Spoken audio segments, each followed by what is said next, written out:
The Bridge of Soft Voices. Elorin woke in the hour when night has not yet forgotten itself and morning has already begun to remember. The tower around him breathing with a settled hush that still carried the velvet echo of the harp hidden beneath the floorboards.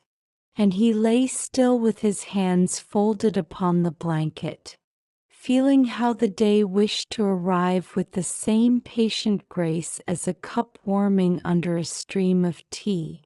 And in that mellow interval he thought of the river of slow hours and how it had taught him to meet time as one meets a kindly elder, listening first and only then stepping forward.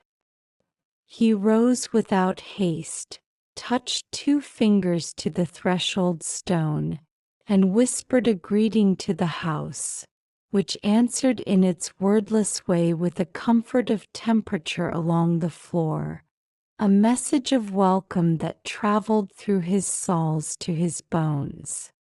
The corridor outside his alcove window held the pale color of milk poured thin with water, and at the far bend a small presence watched him, the sleek cat with luminous paws who had made of the tower a favorite path.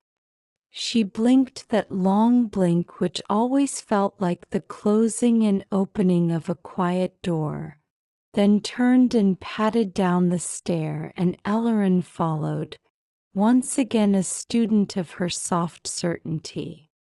The kitchen smelled of apples and faint wood smoke, a ribbon of scent that wrapped itself around the kettle as if to keep it company until the first burble arrived. Master Aldrin had left a plate with a small heel of bread and a folded note that said only, "Walk if the morning invites you," and Elorin smiled because the note had kept the shape of the hand that wrote it, an imprint of care that a page remembers long after ink dries. He ate a few slow bites and drank water that had slept in a clay cup and therefore tasted of cool cellars and summer shadows, then lifted the latch and stepped into the orchard where dew lay like beads sewn into the grass. The air had the faint blue of unspilled ink. Over the stone wall the river moved with an even patience that brought to mind the breathing of someone who is already drowsy.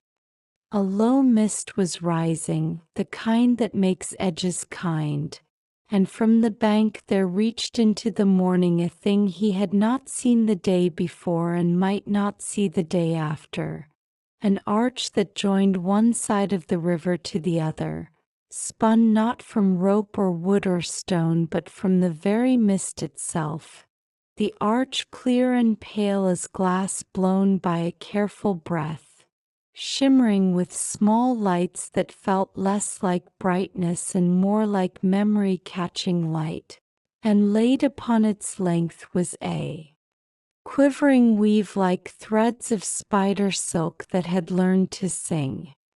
The cat stood at the base of this apparition with paws set exactly upon a place where the mist refused to sink, and she gave him a look that said now and a look that said slowly. Elorin came close and felt the air cool against his face, and as he placed his first foot upon the bridge the surface answered with a firmness that was not hardness, like a hand that supports without gripping. At once sound rose, the faintest whisper of many voices, not one voice and not a crowd, but a gentle choir that seemed to come from within the mist itself. He paused, and by pausing he heard more clearly, for the mist did not hurry him.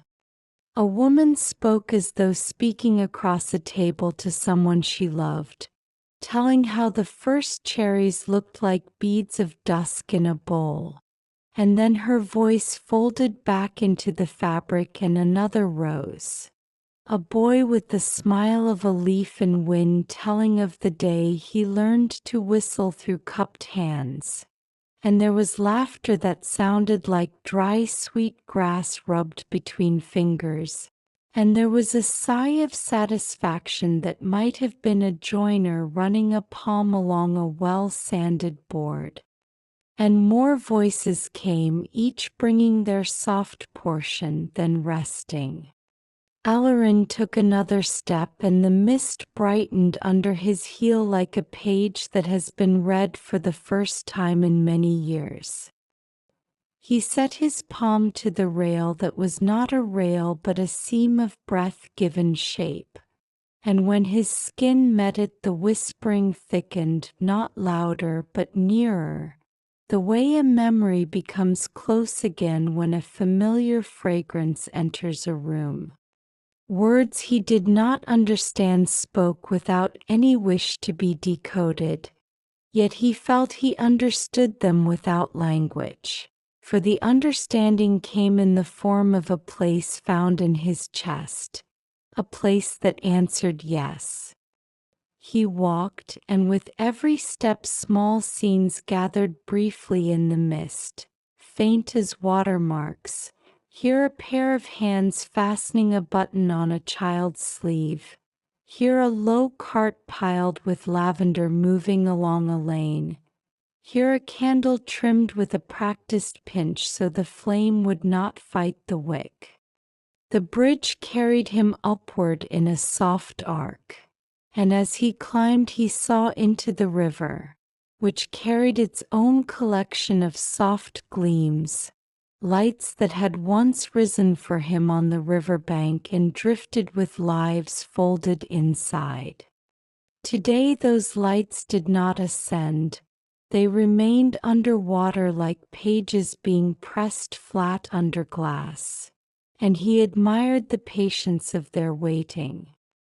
Midway he stopped because the voices asked him to, not with command but with invitation, and in the middle of the bridge the world felt both near and far, the orchard close enough to smell its bruised green sweetness, the hills quiet with their gray sheep that were not yet moving, and the tower behind him friendly and tall.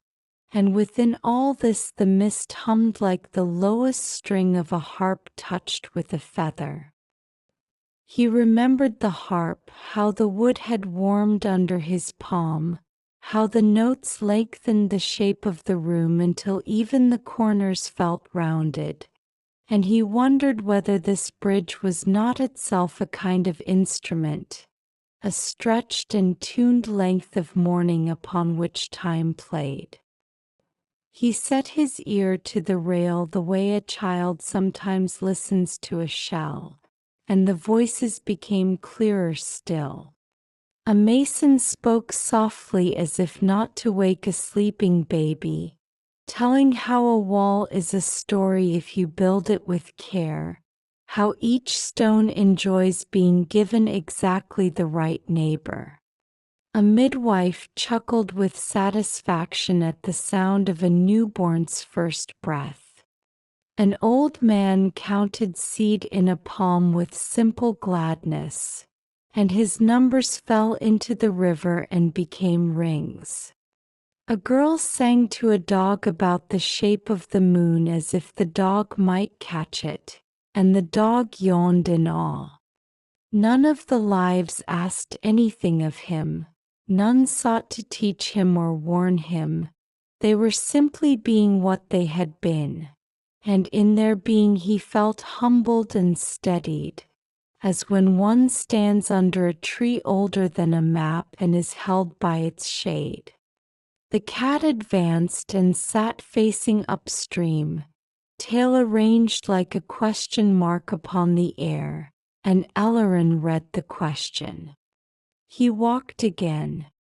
The mist underfoot was cool and soft, not cold, not damp, but as if it had decided to be a comfort for his soles. A little wind came and did not disturb the bridge. It only braided the higher threads so they shone like hair being combed. He passed through a portion of mist that smelled faintly of hay and copper and lamp oil, and a voice arose that belonged to the smell, the voice of a woman who had once mended harness and knew how to keep leather supple by working oil into it with the heel of her hand. And he watched the memory of her movements appear and dissolve. And he caught himself copying the stroke with his own palm upon the rail, and the rail answered with a livelier hum. Another step, another fragrance, this time warm bread and apple peel, and a boy's voice reciting the order of tasks for a morning. Sweep first, then set the bowls out to catch whatever warmth the day offers. Then carry the jar of water to each door, because doors are not only passage but threshold, and thresholds need water as a garden does. Elorin smiled into the mist and thought that some lessons are not written on paper because they are written in footsteps instead, and he felt his own steps join those lines. The arc of the bridge brought him to its highest part, where he could see both banks as if they were pages laid open, and he turned slowly to take them in, letting the mist fold around his shoulders like a shawl. Below, the river moved as if carrying tea on a tray, careful not to spill. In the orchard beyond the wall, the smallest breeze began to edit the leaves. The tower upheld the sky with the relaxed strength of a potter's wrist. From that calm height the voices altered, deepened, gathered into a weave that sounded more like distant choir than like separate talk. And in that weave he heard something he had not known to expect. He heard his own voice, not from now, but from another time when he had been smaller, perhaps 4 or 5, asking the roof if stars live inside it during rain. The sound of his voice reached him with a shy joy, and in hearing it he felt a sudden warmth for the child he had been, the way one feels a tenderness for a bird glimpsed hopping in the quiet under a hedge. And he whispered to that small voice that the roof does keep stars as a pocket keeps a pebble. And perhaps the roof had answered then, and he had not yet learned to listen. The bridge seemed to welcome this answer, for the light along the rail ran like a smile. Gently he began to descend the far side, and with the descent came voices salted with sea breath. A sailor telling a child how to fold a rope so it will not tangle. A painter tasting the air to decide whether the blue of the morning wants more gray. A laundress laying shirts upon a hedge to borrow the scent of leaf and sun. A shepherd mending a bell's leather strap while humming a song without words. In these little scenes his heart learned the secret that nothing is small to those who love it, and he vowed without making a ceremony of it to love his own tasks with such an eye. At the final span of the bridge the mist thickened and turned the color of pearl, and Elorin felt the pressure of tears gathered not from sorrow but from that peculiar gladness that arrives when one has been included in a quiet important thing.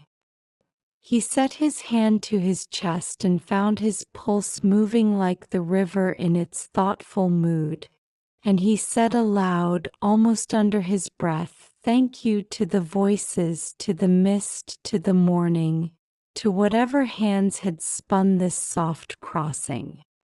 The cat rose and walked the last length with smug satisfaction, because cats enjoy endings that have been managed well, and she hopped down at the far bank where reeds leaned to listen. Elorin stepped onto the grass and turned to look back. The bridge remained for several heartbeats, the way a melody remains in the ear when the musician has ceased to play. Then the threads loosened and the arch thinned, and the air that had been shaped into passage returned to unshaped air, and only the faintest silver lingered upon the surface of the river as if someone had just traced a line there with a finger.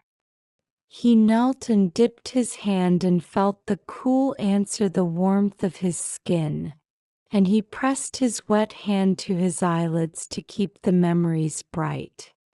He walked along the path that made a curve toward the tower as natural as a river bend, and each step felt full but not heavy, the way a bowl feels when it holds fruit. He carried the voices with him and found that they did not chatter.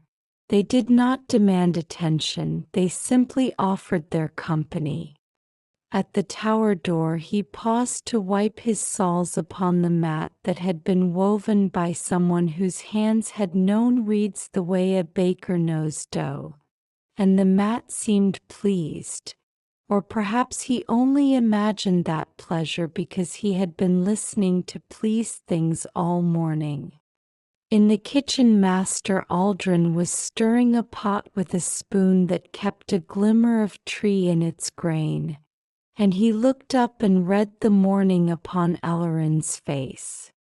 They sat with bowls of porridge and shared a quiet that allowed the steam to speak. And when Elorin told the story, he did not hurry his telling. Aldrin nodded and said very little, perhaps because some bridges ask to be held in the mind the way one holds an egg. And the old wizard added only that the tower has long been near a place where worlds overlap like leaves pressed together in a book, and that sometimes a careful morning will let a boy walk on such a leaf. Elorin rinsed his bowl and set it upside down, and while it dried he went to the study to open the window as the Book of Mist had taught him. Palm near the latch first, breath steady, then lift without surprise. And when he set the window just so the curtain moved into a posture of contentment as if it had been invited to a seat. He took the harp from beneath the floor, asked its forgiveness with a fingertip for waking it, and played not to fill the air but to comb it.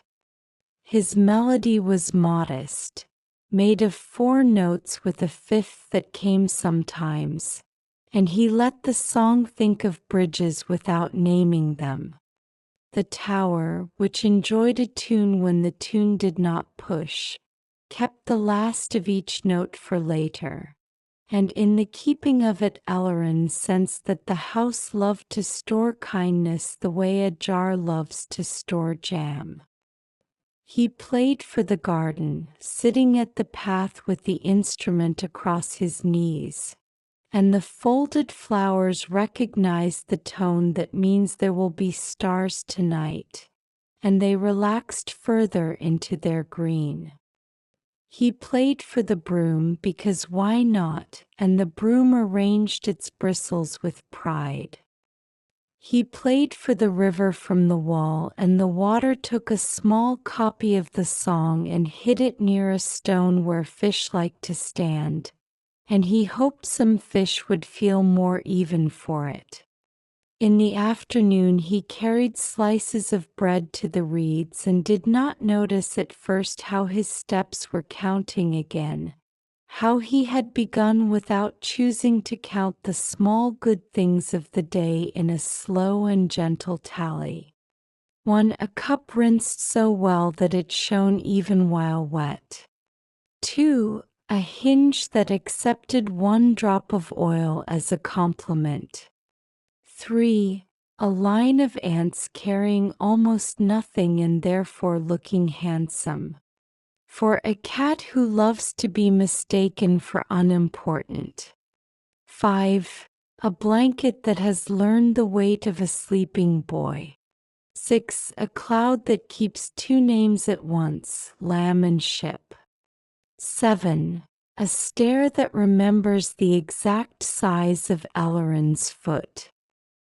He smiled into the counting and made no end to it, letting the numbers drift the way petals drift on water.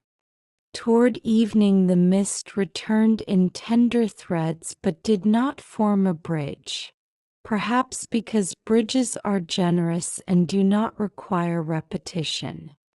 Elorin set a bowl of water on the sill for the night air and swept the hall from the threshold inward in a pattern that left a round calm at the center. And he thought as he swept of the older voices on the bridge, and how each life had been made of dust and crumbs and breath and honest tasks. And he felt a pledge rise in him, not like a trumpet but like a candle, that he would keep such company in the way he lived. At dusk he climbed the little stair to the roof walk and let the harp speak for a while, sending his modest 5-note song into the cool breathing of the town and the fields beyond. He imagined it laying itself upon the shoulders of a woman finishing the day's washing, upon the wrists of a baker shaping the last loaf, upon the brow of a shepherd checking a gate. And he imagined it meeting some child on a pillow and choosing, with respectful permission, to ride the child's breath down into sleep. The moon stood up and stood still. The lights in the river that hold memories rose a little and drifted a little and sank a little, the way thoughts do when they are done. The cat placed 2 paws upon the air and then 2 paws upon his knee and then left a cool mark of presence that felt like a blessing and a joke in equal measure. When the night was ready he returned the harp to its pocket and left the board slightly loose so that the slow hum could travel upward as a thread. And he lay in his alcove bed with his head turned toward the stone and spoke one last thanks to the bridge which was no longer visible and yet was as real as his rib cage. And he listened not for voices now but for the quiet that follows voices, which is another form of speaking, and he felt the tower breathe him like a lullaby and the river keep him as it keeps the bend, and the orchard give him the sigh of leaf on leaf. And in that open well of sound he drifted, not away from the day but into it more deeply, as a pebble slips exactly into its hollow, as a thought slips exactly into its answer, as a boy slips into sleep that is not an ending but a gentle passage to the place where all soft voices meet and agree to be kind again tomorrow.